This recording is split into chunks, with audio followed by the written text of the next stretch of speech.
At 8 a.m. on the morning of Saturday, April 19, 1986, a series of explosions rocked the city of St. John, New Brunswick, destroying 3 buildings and damaging several others.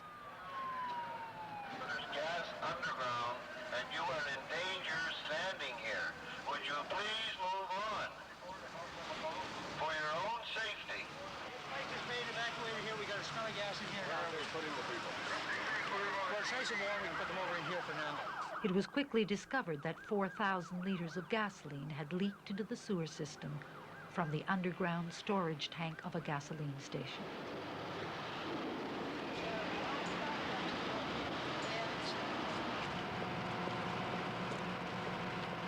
Speedy evacuation of the people and extensive flushing of the sewers prevented serious property damage, injury, or loss of life.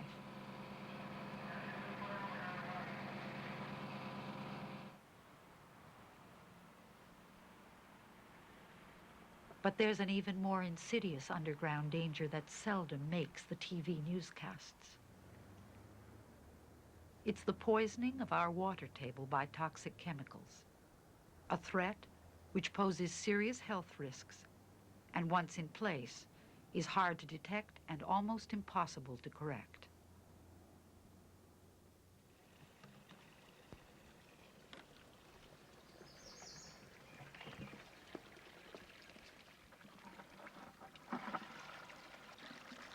Across North America, growing numbers of people are discovering that their well water is being contaminated. Jack Layton's well has been poisoned by gasoline, so he has to drive 20 kilometers to get fresh water.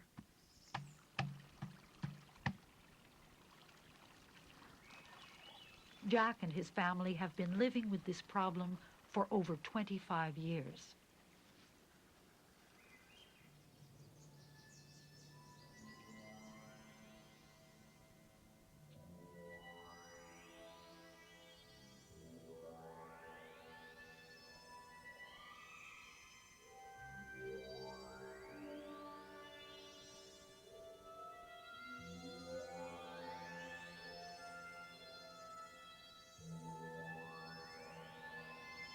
Water found beneath the land is known as groundwater and is an essential part of the hydrological cycle. Under the sun's heat, water evaporates to form clouds, which then release their moisture as rain or snow.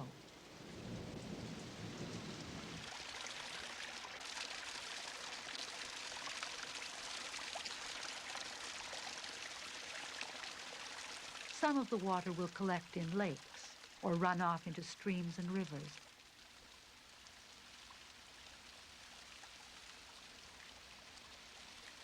But the rest sinks deep into the ground.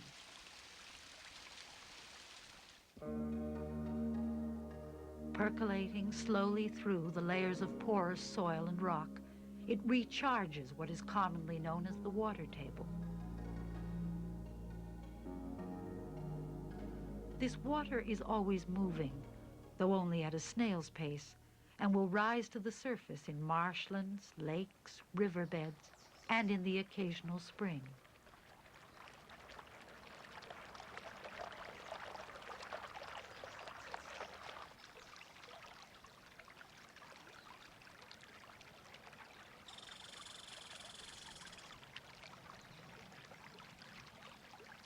Naturally filtered. Evidence of the vast reservoirs of clean, pure water beneath our feet. 95% of all the world's fresh water is found underground.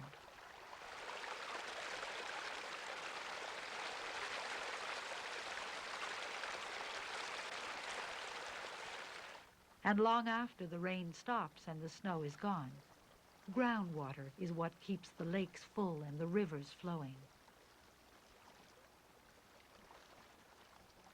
Emerging through the sand and gravel of river and lake beds, it is also essential to the survival of many fish species. Trout rely on these upwellings in which to spawn.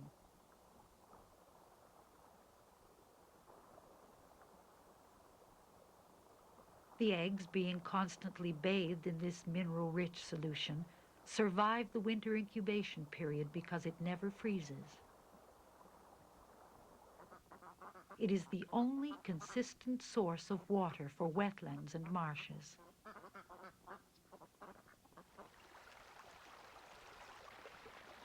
A key element in the larger ecosystem, groundwater can be described quite literally as the lifeblood of the planet.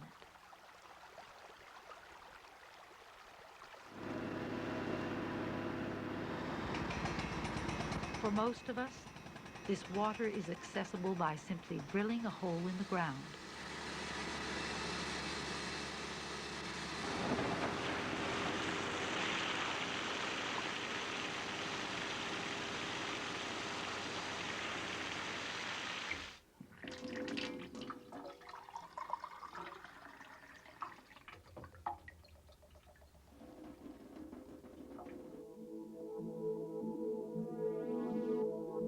Across Canada, over 6 million people rely directly upon groundwater. Dependence varies from as little as 1% in the Northwest Territories to 23% or as many as 2 million people in Ontario. And in Prince Edward Island, it is 100%.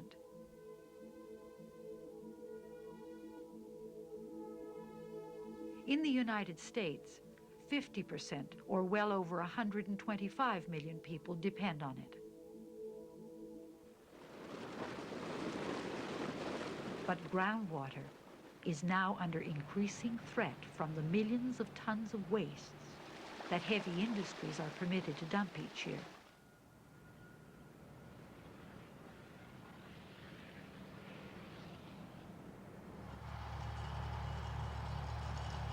Together with the chemicals we use on our farms, domestic garbage, and many other substances, virtually anything we place on or below the ground will find its way into the water table.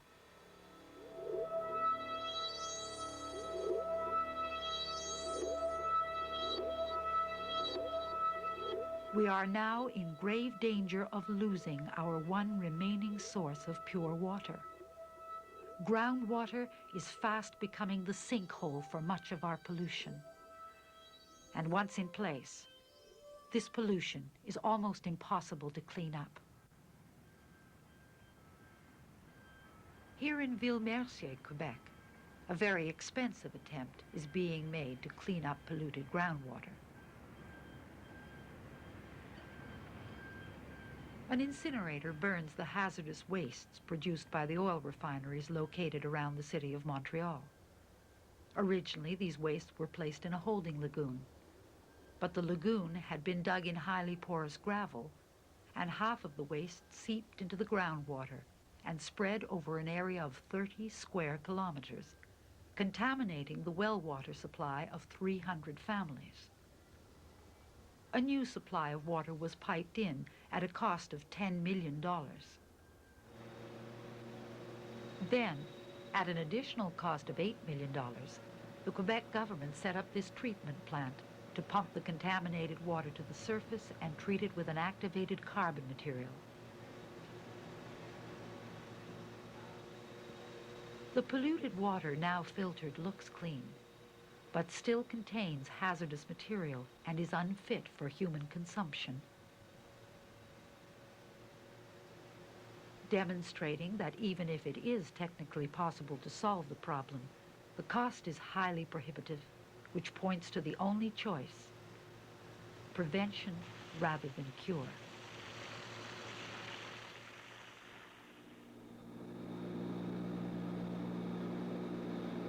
Agriculture is an industry where we find a widespread use of chemicals.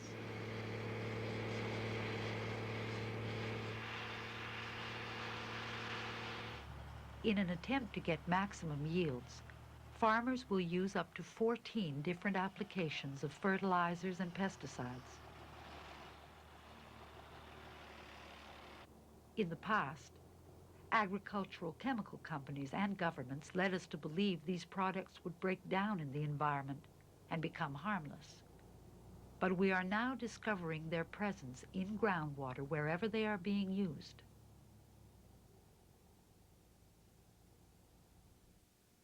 Because both agriculture and groundwater are of vital importance to farming communities, the federal government is making some attempts to research the presence of pesticides and fertilizers in the water table.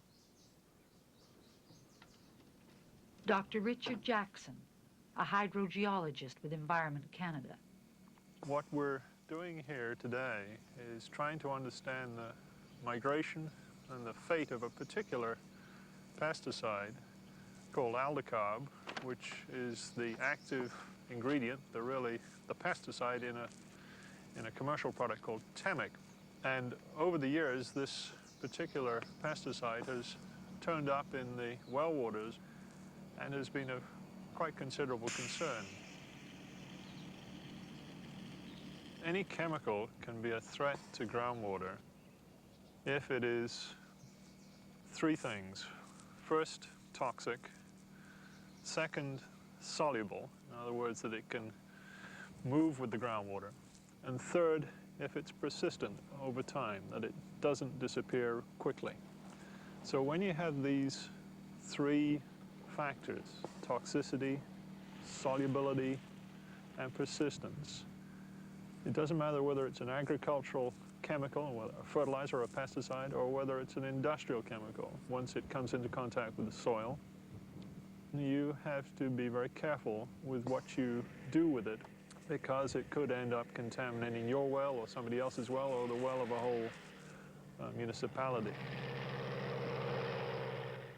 Cindy Gallagher lives in Majorville, New Brunswick. Surrounded by fields of crops that are routinely sprayed, she became concerned about the quality of the family's drinking water. The reason that I wanted to get my water tested was because in this area there's so much cancer. I mean, seriously, every third house is affected in some way, and I noticed after only living here 13 years that the farmers, the sprayers, the people that actually worked with chemical pesticides were the ones that were dying, and pretty well all of them being affected with cancer. It was really quite frightening. So I was concerned that possibly it was getting into the water. It always made me wonder. I phoned the provincial government because I was sure that they would agree with me that there was a reason for concern, and they would step right in and test my water for these pesticides. And through several telephone calls and almost becoming a pest, I realized they had no intentions of testing my water for any pesticides. So I was very, very persistent, and I wrote a letter and listed the pesticides I wanted tested for, and I believe there was 20 at least. And that letter sat on one of the bureaucrats' desks for 5 weeks. This was frustrating. So finally I went over his head to his boss, and I had scheduled myself to appear in front of the Pesticide Advisory Board. I spoke. I named names in the government, I embarrassed the government, and immediately had my water tested. The health department eventually tested 28 wells in the area. 19 showed traces of several different farm chemicals, one of which was Captan, a known carcinogen. When I got back the results from my water testing, I was devastated. I mean, obviously, I thought there could be something in it, but I so hoped that there would be nothing in it. And when they came back and I found out I had Captan in my water, it really threw me. I guess I knew then I couldn't drink my water. I drank it for 13 years. My 3 children, my husband, we all drank it, but now we buy our water. If they're going to allow the use of these things, and they still are, there's still 2,4-D used, there's still Captan used, there's so many of these things, I think then they better start supplying our water, bringing in good water. I mean, if they know about it, then they're responsible now.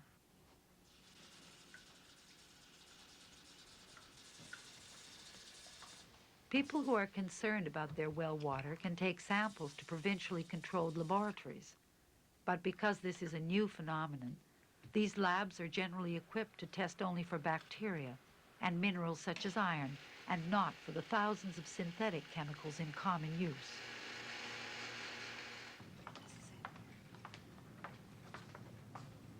Hi.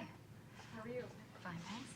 I brought a couple of samples of water to be tested, please. Now, is this for a new mortgage, or is it an old well you want rechecked? It's a pretty old well, but I just thought it might be a good idea to have the water tested. Okay, usually what we suggest is the Public Health 9, Uh-huh. and that's the first 9 tests here. It's hardness and alkalinity and acidity and... Private salts. laboratories can test for And, most anything, if there is but this something can wrong, cost up to $300 per the tests are chemical. needed. And the problem is further compounded by the fact that there are well over 80,000 chemicals in commercial use, with 1,000 to 2,000 new ones introduced each year.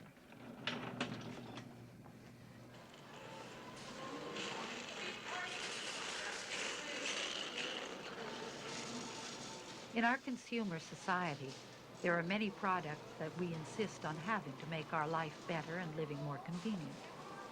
But many are dangerous to the environment and human health.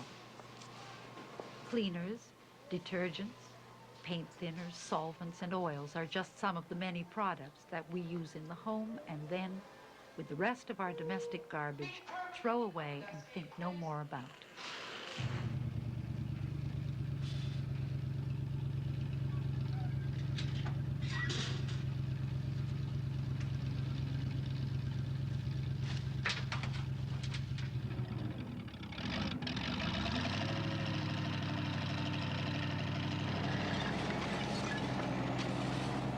Throughout North America, we throw away 3.5 pounds of garbage per person per day. And this has become a crisis as we look for new places to put it.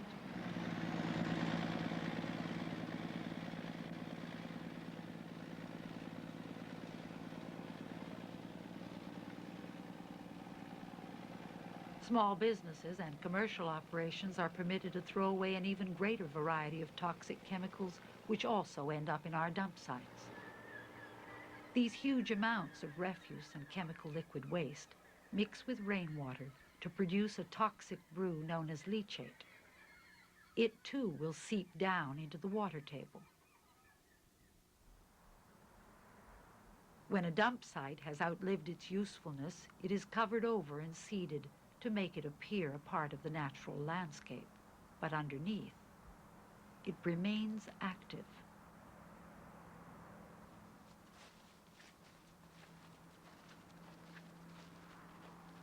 Just outside the city of Fredericton, Jack Finney lives next to this abandoned dump site. Well, as you can see, the dump is supposed to be sealed, and it's right full of cracks. And the water's going down onto the old dump site and seeping through into the water table and going into people's well, like myself and other people around here.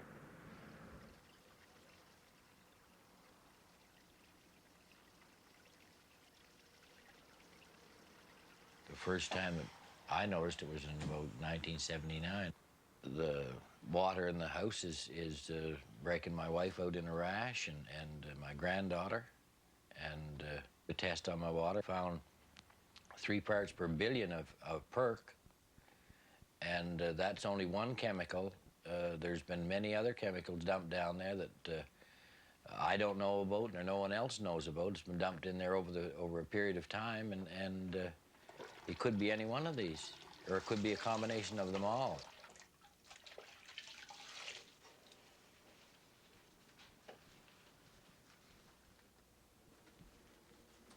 When it first started happening,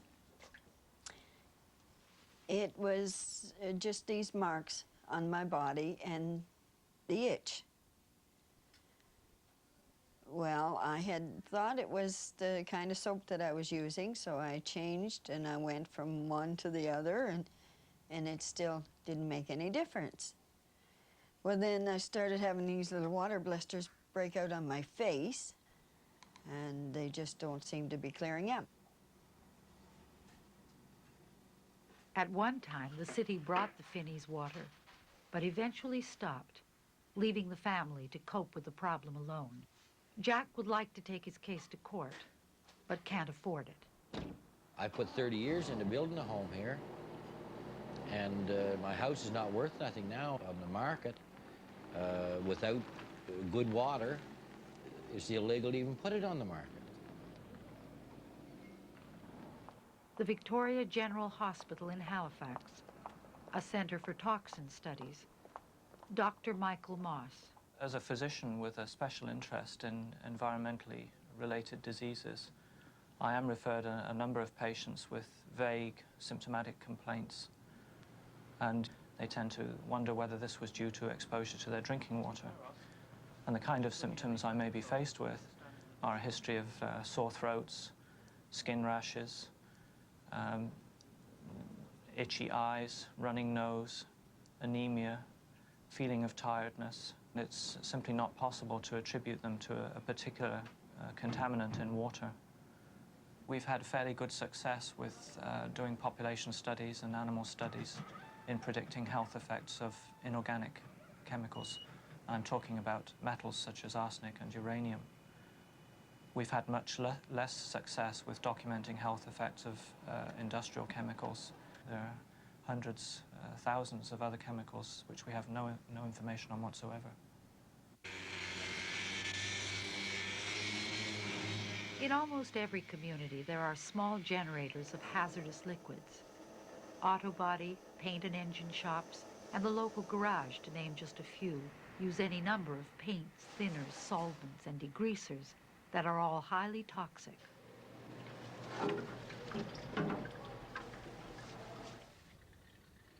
Generally, these businesses are not obligated by law to handle, store, or dispose of their wastes in a proper manner.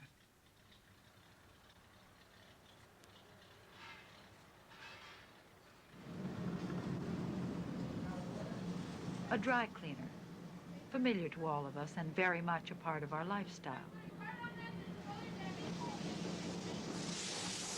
The cleaning process requires the use of at least one of 3 different chemicals. The most common of these is perchloroethylene. A confirmed cancer-causing agent in lab animals, PERC can damage both the liver and kidney organs in humans. Perchloroethylene has been found in the groundwater supply of many communities throughout Canada and the United States. Possibly the worst known case occurred in Fairvale, New Brunswick, where the dry cleaner's carelessness allowed the chemical to enter the soil and groundwater.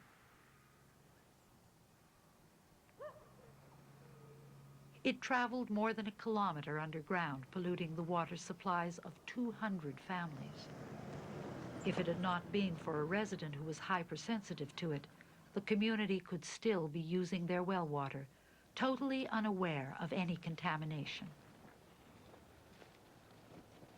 Joanne Farniak and other residents were determined to make the polluter pay. Residents began to realize that the problem that they were in with their water was bigger than all of us, because if we wanted clean water back in our homes, it was going to have to come from somewhere else, because the village wasn't going to be able to supply it to us. And therefore, the costs were going to be immense.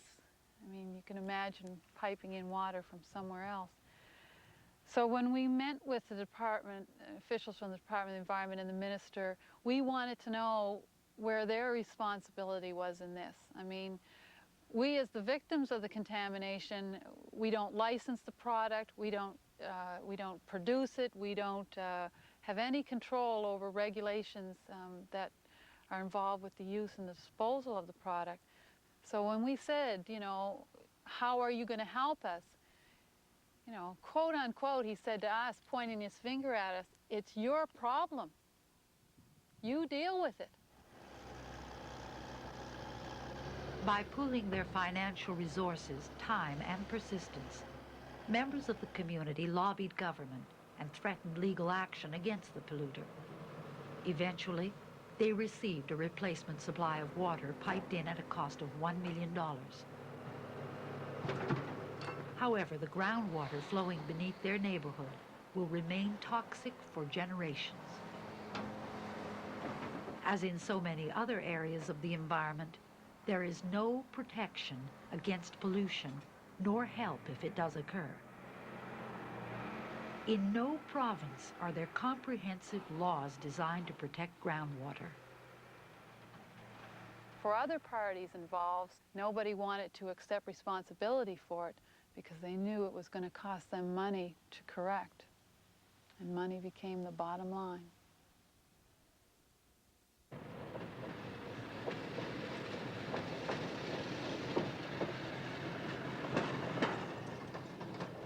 The petrochemical industry is responsible for the production of thousands of hazardous chemicals.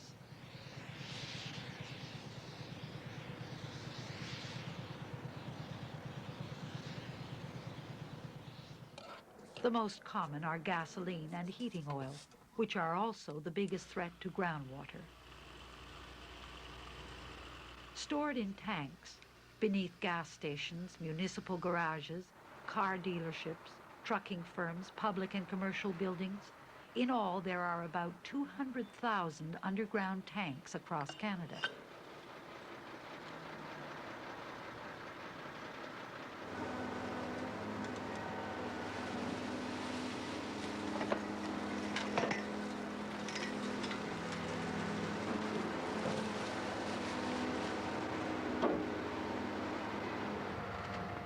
Most were installed during the 60s, and many have exceeded their expected service life.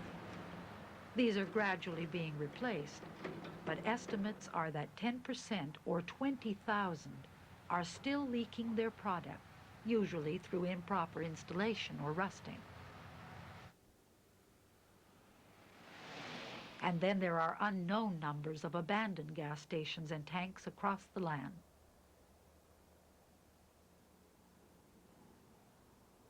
It only takes 1 liter of gasoline to pollute 4 million liters of groundwater. In Milton, Nova Scotia, Annette Hartland discovered this the hard way. In 1985, I purchased the property from Canada Mortgage and Housing. In September of that year, 2.5 months after I moved into the house, I found out that the property, the well, the water, the land, everything was contaminated with gasoline from the Irving station just up the street. We filed a suit in October of '86, and Irving Oil stalled that suit in terms of the discovery hearing for months until, I think it was April or May of '87, we finally had the discovery hearing. They managed to stall the trial dates, and it wasn't until August of this year that we finally had the legal system in our favor. Irving Oil once again tried to stall the court dates, but they couldn't. They were set down, you know, a year and a half later after we filed our suit. Lance Wooliver is the lawyer who represented Annette during her lawsuit. In the last 2 years, Lance has dealt with 4 cases of well water contamination, and from a legal point of view knows very well the difficulties of proving such cases. To prove a groundwater contamination case is extremely difficult. It's a technical area. It's fairly easy to prove a case where the bouncer in a bar hits somebody and throws them outside. Everybody can see it. It's very difficult to prove a groundwater contamination case because you can't see it, and it's very difficult to prove what's happening under the ground. You also have, and the most difficult technical side of it, is to determine the source of the pollution. Where is it actually coming from, and how did it get there? Underground stream, percolation, spill nearby, and these things may have happened 10 years ago. Who owned it then? Whose fault was it back then? It's very difficult to prove. Most plaintiffs, most small plaintiffs don't have the technical resources to prove that, so they've got strike one against them when they begin. But even if the lawsuit is successful, rarely does the settlement compensate the individual for all the stresses of such an experience. My lawsuit was settled 20 after 6 the night before we went to court. Not to my satisfaction, but I didn't want to be tied up in the appeal courts for 2 years. I basically took what they offered and left, and here they still leave the other 5 families in the situation. There's still no water. You know, the people still have the fumes in their home. This problem of groundwater contamination is more and more prevalent every year, and there are a lot of people who aren't sophisticated enough, they're not well educated enough, they don't have enough money, They can't take on a major corporate polluter by themselves. It's an unequal battle. I think the province ought to assist them. The town of Newcastle, New Brunswick, located on the Miramichi River, is home to several thousand people. Like most small towns in Canada, its drinking water supply is drawn from the ground. Domtar, a multinational corporation, operates a wood-preserving plant here. Across North America, most wood treatment plants take few precautions to prevent the release of chemical wastes, and this plant is no exception. Over a period of 60 years, a number of different chemicals were used, including creosote, a black tar-type petroleum product, and the distinctive green pentachlorophenol, commonly known as Pentox. Both chemicals are highly toxic. Testing of the soil and groundwater around the plant has confirmed extensive contamination of an area covering more than 50 acres.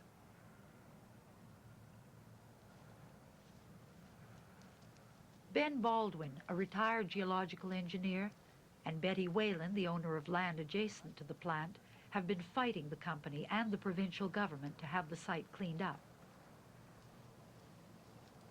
The groundwater is so heavily contaminated with chemicals that they are returning to the surface, seeping out of the bottom of a shale quarry. These worms are dead. There's quite a few of them in here, and it just shows how toxic these wastes are. The runoff from here goes into the pond, which I still say they fashioned. And from there into another pond, which I call a settling pond. And from there they opened a drain onto our property. It dissipates in the field, but it's killed everything in its path.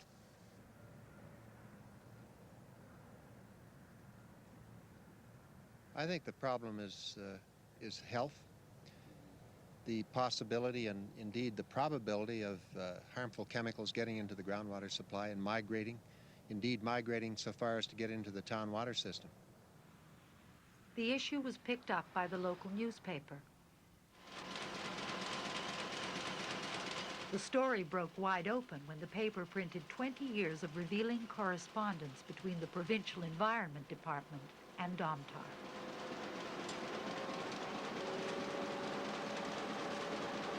Rick McLean, editor of the newspaper. You know, this apparently has been a problem that's been going on for a very long time. You're looking at something that's probably been going on for at least 20 years. I was shocked when I looked at the correspondence that began in 1968 and that ran into 1987 and over again demonstrated clearly that there was a big problem. Letters back and forth between the Environment Department and the company. And over again, somebody in the Environment Department would say, look, it looks like we've got a problem here. You know, it looks like there's something we should be concerned about. It looks like something that we should be doing more study on. And yet there wasn't anything done. Studies in the early 1980s saying, look, you know, we're finding unusual concentrations of stuff fairly near the river. We think it'd be a good idea if you went in there and looked at the plants and animals and water there to find out if these preliminary studies have any validity. Nothing was done. You lose your innocence. I certainly did, tracking this story along. You really don't expect, I guess I was naive. If I think of the Environment Department, I tend to think they're sort of on my side, on the side of the average Joe. And yet I'm not getting that sense. I'm getting the sense that they're more concerned about playing ball with the company. You've got to wonder, when the watchdog doesn't seem to be doing the watching, just what's going on.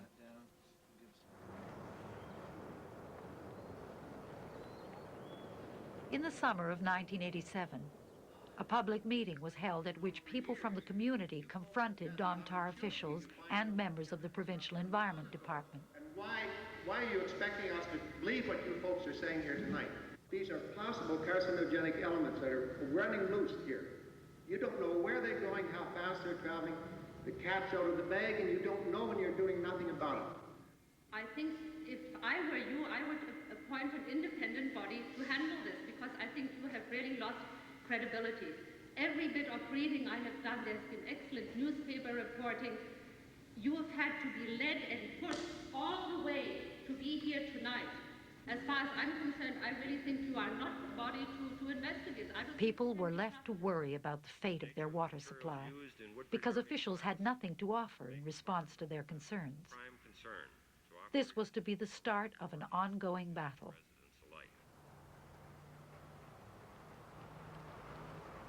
Soon after the public meeting in Newcastle, a provincial election brought in a different government. The new Minister of Environment, Vaughan Blaney, claims that he will try to find solutions.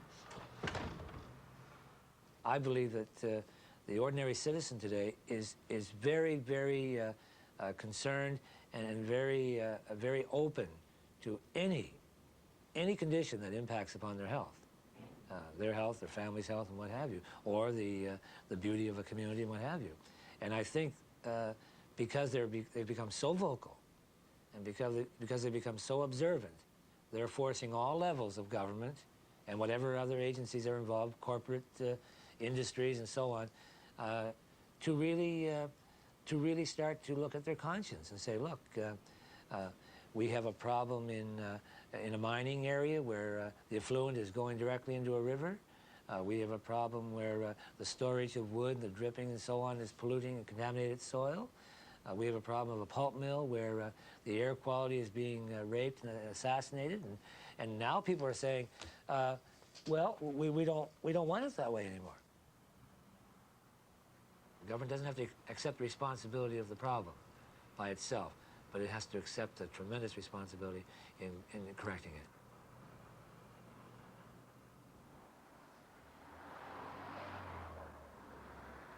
In the past, governments have consistently placed corporate interests above those of the environment, and people faced with this often find themselves seeking help from environmental groups.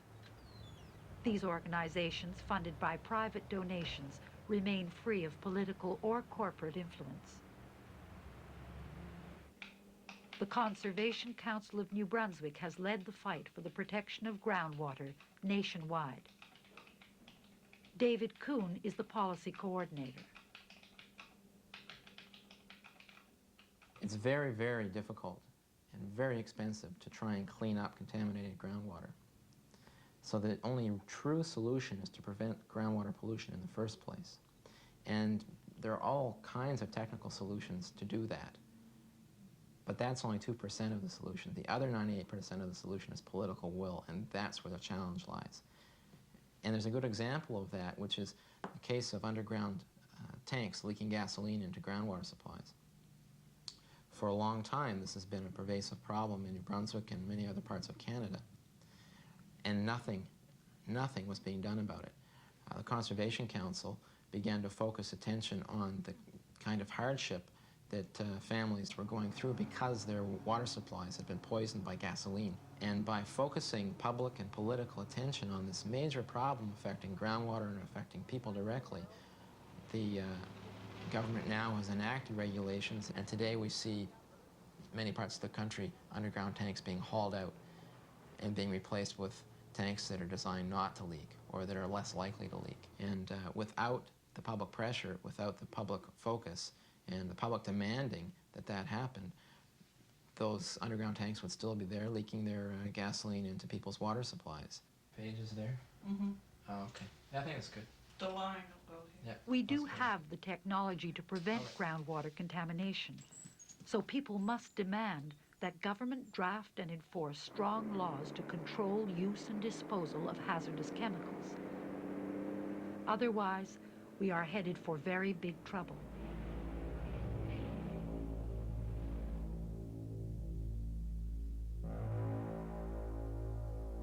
Niagara Falls, New York, home of the largest chemical companies in the world.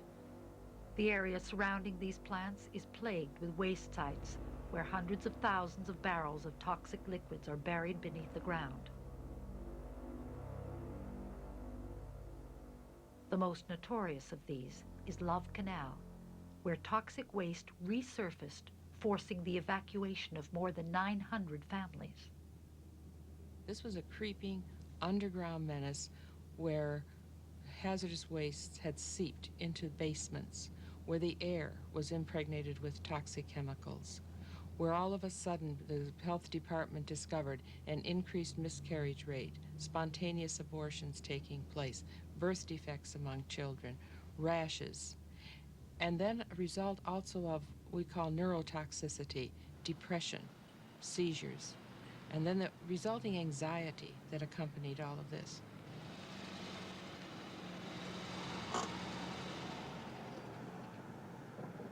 Sister Margene Hoffman heads the Ecumenical Task Force for the Niagara Frontier, originally set up to respond to the needs of the victims of Love Canal. A very disturbing thing happened several years ago here when a gentleman asked, well, what's going to happen to my children, to my grandchildren, to my great-grandchildren if the contamination of the water continues? And he was answered by someone from government that the Niagara region has been designated as a sacrifice area for corporate health. 10 years later, the 900 homes remain abandoned. The U.S. Environmental Protection Agency continues to monitor toxic gases in the hope of one day re-inhabiting the area. In some ways, Love Canal will never be solved. Love Canal will never be solved as long as there's another community that's experiencing a groundwater problem, and we know that groundwater problems are becoming increasingly worse and increasingly serious. Love Canal was just a warning.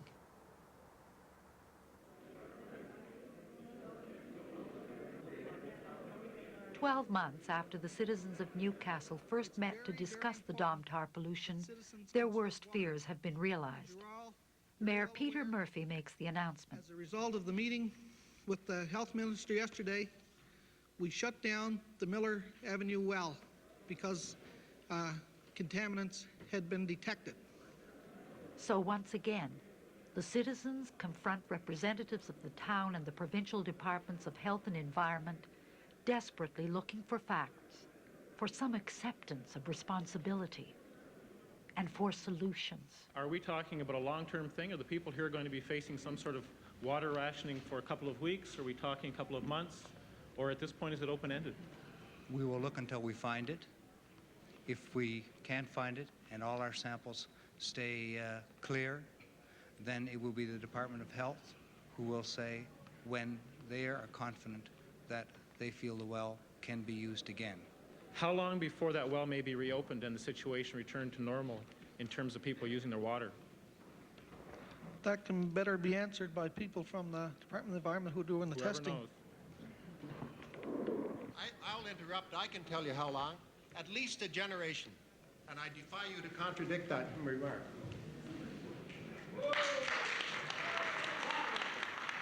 I wonder if you would identify in the Newcastle area, what are the possible locations and industries that could be producing this? Is it the high school? Is it the hospital? Is it the backyards of people? Or are there industries here? Are there industries here that you know damn well and always have known are polluting? During the investigation, we will be doing tests of materials that we think that could possibly lead to that source of contamination. That's the only way that we can find it, is we will be looking around and doing tests to ascertain. It will be for PAHs. Where are the possible sources of PAHs? Isn't REPAP one possible source? I don't know. Is Domtar one possible source? It is as much a possibility as any other source that we might be looking at. I can't give you that information because I just don't know. We don't have the comfortable position of identifying a source and saying that's it. Unfortunately, when we identify it, we have to be very, very sure. Please understand that. You're not going to find a source that is some lawyer from Montreal and Toronto isn't going to come down here and argue. You're not going to have any source identified beyond the shadow of a doubt. That's the way it's going to end up. A year from now, we'll have another meeting, the same results. Hung. The people of Newcastle are struggling with something that more and more of us will face in the future. So we must all demand action from both government and industry, and ourselves become involved in preventing further contamination. If we remain silent, we will inevitably destroy our last source of pure water. Until people show that it really matters enough, I think we're going to get minimal action. We're going to get only enough to satisfy the outcry. If that's the way the politicians want to work, if that's the way the government wants to work, then let's get more outcry. Let's make more noise so that we'll get more of a response. If you live in an area near a dump, near a dry cleaning, near service stations, near fields that they use chemical pesticides in, you have a right to have your water tested. You have a right to know if those poisons are getting into your drinking water, if your family's being exposed to them day after day. There are no choices anymore. There are no choices. For a long time, environmental considerations were secondary to economic considerations. And given the ecological crisis before us, groundwater pollution, for example, those choices aren't there any longer. We've got to make environmental considerations the primary consideration, and major economic decisions have to be subordinate to that. It's a matter of survival. Margaret Mead once said that never let it be doubted that a small group of committed citizens couldn't change the world. Indeed, it's the only thing that ever has.